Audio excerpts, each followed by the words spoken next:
continuer avec la belle odyssée de l'histoire de la formation sur ce campus qui se déroule et dont les résultats lui parviennent avec beaucoup de satisfaction.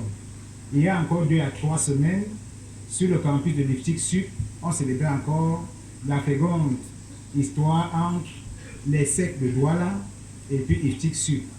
Et ce matin, c'est encore les noces de cuivre entre l'université de Dijon, dans la région de Bourgogne en France, et l'IAI Cameroun, ici au campus de Kolanga, dans la zone de la Mofo et Afamba.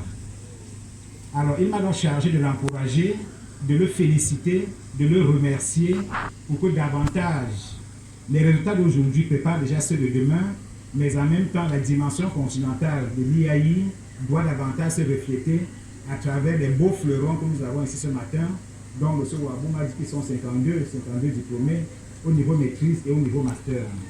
Donc à travers cela, en fait, M. Amanko Babanga a planté les partenariats Cameroun-France avant 1960 et après 1960, mais bien plus la coopération scientifique, académique et heuristique maintenant entre les 2 universités, l'IAI Cameroun ici et puis maintenant l'université de Dijon en France. Et je puis vous dire qu'à la réalité, l'université de Dijon en France, qui est située à quelques 300 km de Paris, par TGV ça fait presque 1h30, est une université de dimension européenne. Elle est internationale et par conséquent, la plupart des diplômés, donc ceux de ce matin comme ceux de demain, effectivement, sont connus sur la place mondiale par leurs inventions, par leurs découvertes, par leur création d'ingéniosité. Et à ce titre, donc, M. Amanko Babanga, soyez remerciés au nom de M. le ministre d'État, ministre de l'Enseignement supérieur, chargé des autres académies.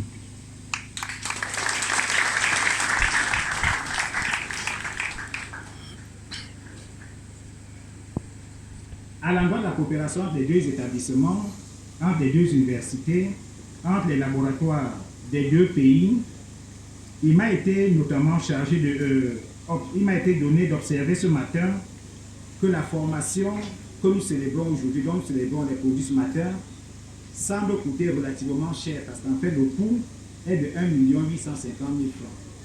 Ça semble élevé, mais je puis vous dire qu'en remontant le cours de l'histoire au XVIIe siècle, beaucoup ne le connaissent certainement pas ou plus, M. John Harvard, qui est le fondateur de la première université au monde, la plus célèbre aujourd'hui, avant Yale, Stanford et les autres.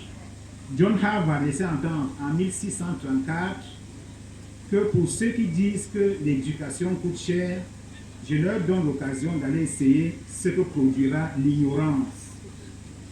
Et en tant que tel, une formation comme celle-ci au niveau de la France coûte énormément cher, c'est plus de 10 millions avec toutes les charges comprises, et une vingtaine de millions aux États-Unis.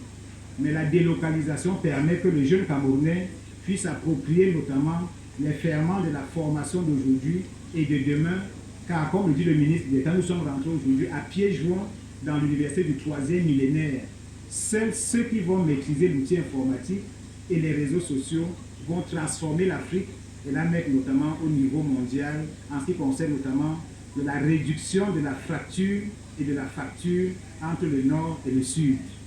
Donc la formation qui sera notamment à l'honneur ce matin offre donc l'opportunité pour les jeunes de se former, d'y expérimenter leur talent, de maturer les projets aujourd'hui, les programmes notamment de création d'entreprises.